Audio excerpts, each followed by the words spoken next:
Avengers tuh apaan sih artinya? Itu kalimat saya pagi tadi ketika sarapan. Begini ayah, anak saya yang bungsu yang baru 12 tahun mencoba memberi jawaban versi dia. Dia melanjutkan, kalau ayah dizolimi lalu ayah melakukan tindakan balasan langsung, itu ayah melakukan revenge namanya. Ini dark justice ya ayah. Ayah balas langsung sendiri. Kalau ayah nggak bisa balas, lalu aku yang membalas perilaku zolim orang ke ayah, itu aku namanya Avengers. Kalimat itu cukup menyentak saya.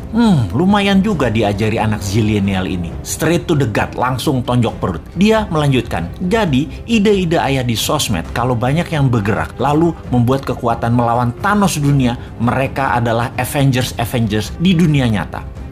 Asli ketonjok 2 kali ulu hati saya. Saya mantuk-mantuk berimajinasi sehingga berlanjut ke tindakan saya menginformasikan kepada sahabat semua. Jadi, melihat keadaan dunia saat ini yang dikuasai medical Thanos, harus kita menjadi Avengers terhadap kejahatan mereka. India misalnya punya obat non-Thanos yang mereka produksi sendiri. Hanya $40 atau 500.000 rupiahan selesai masalah positif COVID dari diri seseorang dengan tingkat kesuksesan 98%.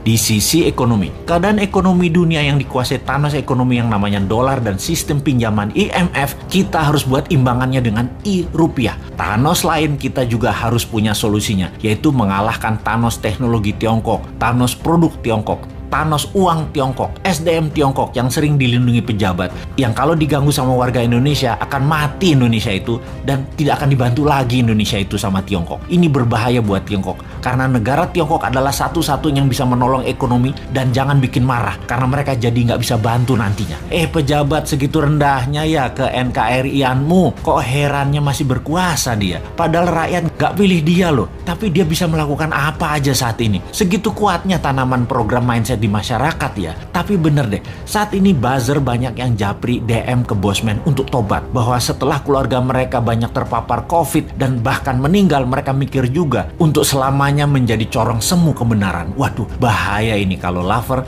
jadi hater. Kita tidak boleh membenci saudara sebangsa. Kita hanya mengingatkan perilakunya buzzer yang menjadi ancaman integritas dengan produknya membenci sesama anak bangsa. Kita harus sudahi. Para buzzer, tobat. Andalah pemecah belah kesatuan NKRI. Juga mereka di sekeliling pejabat di istana yang parnoan karena tidak ingin sisi lain anak bangsa dapat porsi. Menjadi pembisik pejabat dengan memberikan informasi untuk membenci kelompok yang menjual agama. Dan ini adalah generalisir yang berbahaya. Pendekatan solusi tersering dengan kekerasan itu juga harus disudahi. Ini bisa semakin meruncing perbedaan dan ini menunjukkan ketidaknegarawanan pejabat serba bisa itu. Karena apa-apa dia yang ditugaskan untuk menyelesaikan. Harusnya dirangkul. Harusnya anak itu kalau salah jangan dimarahi atau dihukum, tetapi dirangkul. Pak Harto sukses selama 32 tahun itu tidak anti pemuda angkatan 6667, tidak anti angkatan 72, 73, 74. Semua dirangkulnya, bahkan dijadikan menterinya. Pak Harto lupa aja mengadopsi angkatan 96, 97, 98. Ambiar dia jadinya. Merangkul dan memberikan jabatan sesuai kompetensi membuat siapapun yang tadinya berbeda diberi kesempatan. Kalau berhasil, pejabatnya dapat nama. Kalau gagal, yang atas nggak dapat celah, tapi yang rusak adalah yang tidak kompeten tadi. Jadi nggak ada ruginya sebenarnya kalau pejabat sekarang cerdas bernegaranya. Kalau pejabatnya sempit atau memang tak berilmu luas, ya pasti goncang bernegaranya.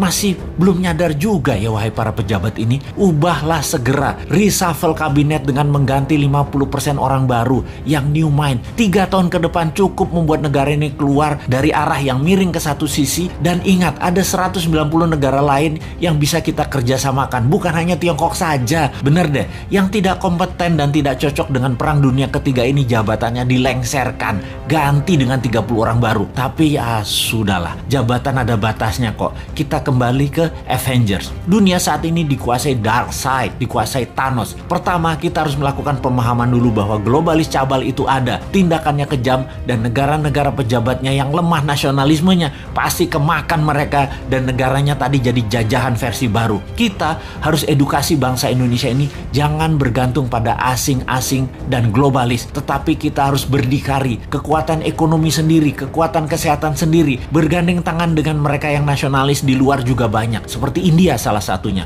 Jauh-jauh hari Bosman mengatakan obat COVID India akan menjadi terkuat di luar Tiongkok dan globalis. Sungguh, India is the next China, Afrika is the next province of China, Indonesia bisa the next Amerika kalau pemerintah pemerintahnya paham. Tapi urusan ini kita biarkan dulu. Sebarkan video-video Bosman ini untuk masyarakat memahami globalis musuh kita bersama dan oligarki perusak sistem bernegara Indonesia. Kita harus memberikan pemahaman bernegara level dunia demi NKRI utuh di bawah panji Avengers New Mind, yaitu Anda semua sahabat. Anda adalah Avengers New Mind.